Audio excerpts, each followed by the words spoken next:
Oi, gente. Então, iniciamos assunto novo, tá?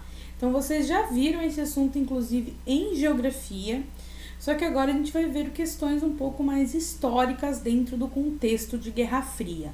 Então, vocês podem colocar o título no caderno, 2 pontos, o mundo bipolar. Então, como vocês já sabem, a gente vai, conhecer a Guerra Fria, vocês já conhecem, mas compreender os diferentes aspectos político, cultural, social, científico e no esporte. A gente vai tentar ver os principais acontecimentos, por exemplo, da Guerra do Vietnã e a relação com a Guerra Fria, tá? Pra gente só relembrar, o mundo ele estava em guerra ali, antes um pouquinho do que a gente vai chamar desse momento de Guerra Fria. Então, durante a Segunda Guerra Mundial, tanto os Estados Unidos e Inglaterra vão fazer acordos com a União Soviética. Então, nesse momento, o primeiro-ministro inglês, que é o Winston Churchill, o presidente norte-americano, que é o Franklin Roosevelt, e o Joseph Stalin, que é o líder político da União Soviética, eles se juntam para derrotar, então, a Alemanha nazista, para derrotar o Hitler.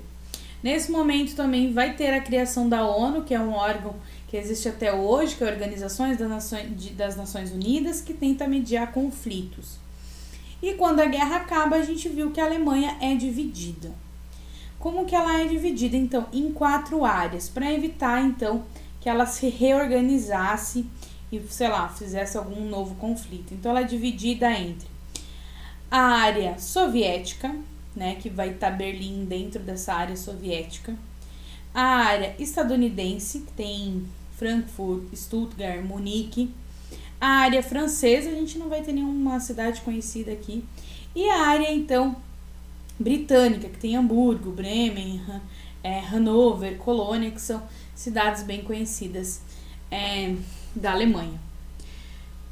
Daí, por que a gente vai ver isso? Porque é importante a gente conhecer ali a divisão da Alemanha, porque ela vai servir de marco também para esse mundo bipolar. A gente vai ter, então, o Stalin vai exigir em 1944 que o leste europeu tivesse o governo favorável à União Soviética, afinal esse era uma das, vamos dizer assim, propostas dele para ajudar na guerra. O Churchill e o Roosevelt concordam, ou seja, o Stalin queria toda que essa parte aqui fosse da União Soviética. E os dois países ali concordam. Só que, acabando a guerra, vai ter a conferência de Potsdam. E o Churchill e o Truman, que era o presidente daquele período, não queriam cumprir os acordos, dando o leste europeu para a União Soviética. Daí a gente vai ter o rolê ali das bombas atômicas. Só que nesse momento o Stalin já manda o seu exército vermelho ocupar todo o leste europeu e ali ele vai permanecer. E é nesse momento então que a gente tem o início do chamado conflito entre União Soviética e Estados Unidos. Professora, teve um conflito de verdade entre esses dois países? Não. Por isso que ele é chamado de Guerra Fria. Então aqui a gente tem o símbolo, da União Soviética, esse urso, e aqui a gente tem o Tio Sam, então, que representa os Estados Unidos. E aqui o mapa mundi, e eles vendo quem que vai dominar qual território.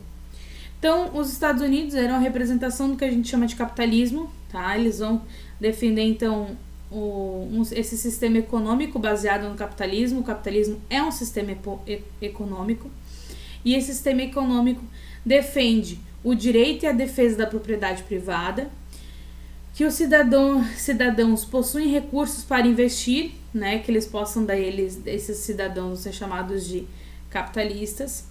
Esse sistema econômico quer gerar lucros, tá? Existe então a possibilidade de escolher os produtos que desejam comprar, ou seja, uma grande variedade de mesmo produto.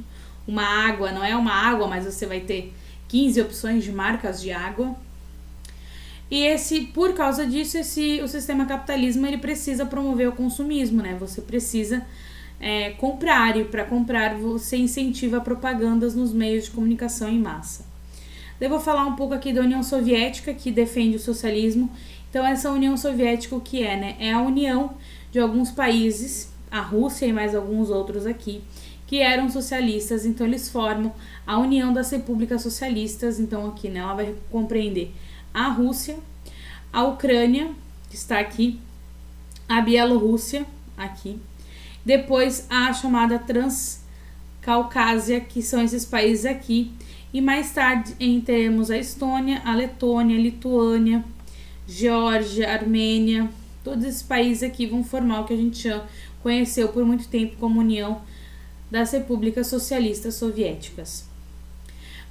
Num primeiro momento, o primeiro líder da União das Repúblicas Socialistas Soviéticas, a URSS, foi o Lenin, só que em 24 ele acaba falecendo e vai ter uma luta entre esses dois personagens aqui pelo poder. Aqui em cima a gente tem o Trotsky, que ele era o comissário de defesa, e ele entendia que a revolução ela deveria se espalhar pelos países todos para que o socialismo se mantivesse.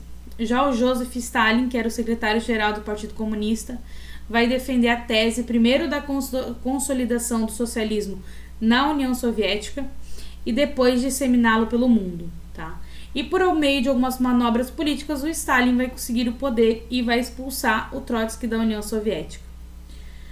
E daí a gente vai ter então o socialismo trazendo como ideias principais: as propriedades devem ser compartilhadas, não há propriedade privada, porque será tudo estatal, servir ao Estado, altos funcionários ditam as regras de salários, quais produtos produzir, quantidade de produtos por pessoa.